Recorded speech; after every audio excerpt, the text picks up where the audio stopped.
যে 41% ট্যারিফ বাড়িয়েছে বিদেশি অপারেটরের স্বার্থে, এই 41% ট্যারিফ বাড়ানোর কারণে দেশের সমস্ত কিছুর দ্রব্যমূল্যের দাম বেড়ে যাবে এবং সেটা বহন করতে হবে আমাদের জনগণের। প্রথম কথা হচ্ছে, দুর্নীতি যে বয়ানটা সরকার দিচ্ছে, দুর্নীতিটা আসলে স্পেসিফিকলি চট্টগ্রাম বন্দরের কোথায় হচ্ছে, কারা করছে, সেটা কিন্তু সরকার স্পষ্ট করছে না।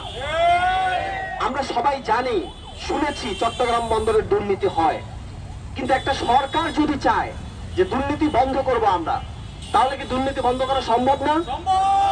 অবশ্যই সম্ভব। কিন্তু সরকার যদি চায় তারা দুর্নীতির ভাগ নিবে, কমিশন খাবে, তাহলে তো দুর্নীতি বন্ধ করা সম্ভব না। আমরা দেখে আসছি বিগত সরকারগুলোতে সব সময় দুর্নীতিকে টিকিয়ে রাখে, দুর্নীতিবাজদের টিকিয়ে রাখে, কিন্তু দুর্নীতি বন্ধ করে না। এখন চট্টগ্রাম পোর্টে যে দুর্নীতির অভিযোগ, সেটা কিন্তু অ্যাকচুয়ালি চট্টগ্রাম পোর্টে না, অভিযোগটা কাস্টমসে। চট্টগ্রাম পোর্টে গুরুত্বপূর্ণ দুইটা অংশ রয়েছে, একটা কাস্টমস আর একটা হচ্ছে পোর্ট। এই কাস্টমসটা কিন্তু চট্টগ্রাম পোর্টের অধীন না। আপনারা ব্যবসায়ীদের সাথে কথা বলে দেখবেন। আমরা প্র্যাকটিক্যালি বিষয়টা বোঝার জন্য গতকালও ব্যবসায়ীদের সাথে কথা বলেছি, আসলে চট্টগ্রাম পোর্টে দুর্নীতিটা কোথায় হয়, কোথায় জাহাজ আটকে রাখা হয়, দিনের পর দিন কেন জাহাজ মাহাজ আটকে রাখা হয়, মালামাল আটকে রাখা হয়। ব্যবসায়ীদের বক্তব্য হচ্ছে এটা হচ্ছে কাস্টমস ক্লিয়ারেন্স দেয় না।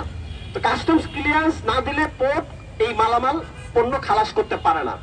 তো আমরা যদি একটা রেশিও দেখি যে আসলে চট্টগ্রাম পোর্টে কতদিন একটা জাহাজ মানে লেট করে মালামাল নিয়ে, আমরা 2025 সালে দেখতে পাই যে চট্টগ্রাম পোর্টে একটা জাহাজ মালামাল খালাস করতে মাত্র 2 থেকে 2.5 দিন সময় নেয়, এবং গত এক সপ্তাহে রিপোর্ট এসেছে এই টাইমটা 0, অর্থাৎ শূন্যতে নেমে এসছে। কোনো জাহাজ কোনো মানে সময় নিচ্ছে না, আসছে মালামাল খালাস করে চলে যাচ্ছে, এরকম একটা অবস্থার মধ্যে আমরা আছি। কিন্তু যারা বিদেশি অপারেটরদের টাকা খেয়ে কিছু গুজব ছড়ায়, কিছু গুজবকারী গুজব ছড়ায় যে চট্টগ্রাম পোর্টে নাকি মাসের পর মাস একটা জাহাজ খালাস করতে সময় নেয়, অথচ এটা সম্পূর্ণ মিথ্যা কথা। মাত্র 2 থেকে 2.5 দিন লাগে এবং গত এক সপ্তাহে এটা শূন্যের কোঠায় নেমে এসেছে, কোনো সময়ই লাগে না।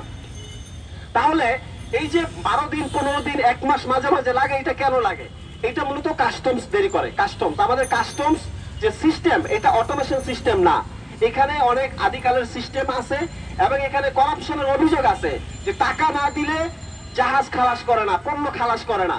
কাজে সরকার যদি বিদেশি অপারেটরদেরকে নিয়েও আসে, কিন্তু আমাদের এই যে কাস্টমসদেরকে যদি সংস্কার না করে, কাস্টমসের দুর্নীতি যদি দূর না করে, কাস্টমসকে যদি অটোমেশনের মধ্যে নিয়ে আসে, তাহলে কিন্তু বিদেশি অপারেটর আসলেও সেই জাহাজে যে জট 15 দিন 1 মাস এটা লেগেই থাকবে, কমবে না।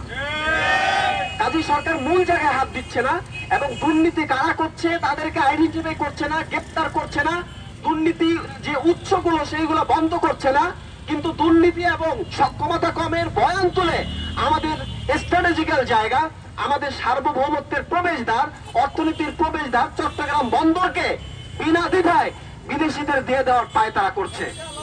আমরা আজকে স্টুডেন্ট সাবমেন্টের এই বিক্ষোভ সমাবেশ থেকে সরকারের এই উদ্যোগের তীব্র নিন্দা ও প্রতিবাদ জানাচ্ছি। 2 নম্বর, আপনারা জানেন গত কয়েকদিন আগে 41% ট্যারিফ বাড়িয়েছে চট্টগ্রাম পোর্টে। আমরা খোঁজ নিয়ে দেখেছি, ব্যবসায়ীদের অভিযোগ, চট্টগ্রাম পোর্টের অভিযোগ যে এটা ডিপি ওয়ার্ল্ড যে এখানে আসতেছে, বিদেশি অপারেটর আসতেছে, তাদের সুবিধার জন্য সরকার 41% ট্যারিফ বাড়িয়েছে।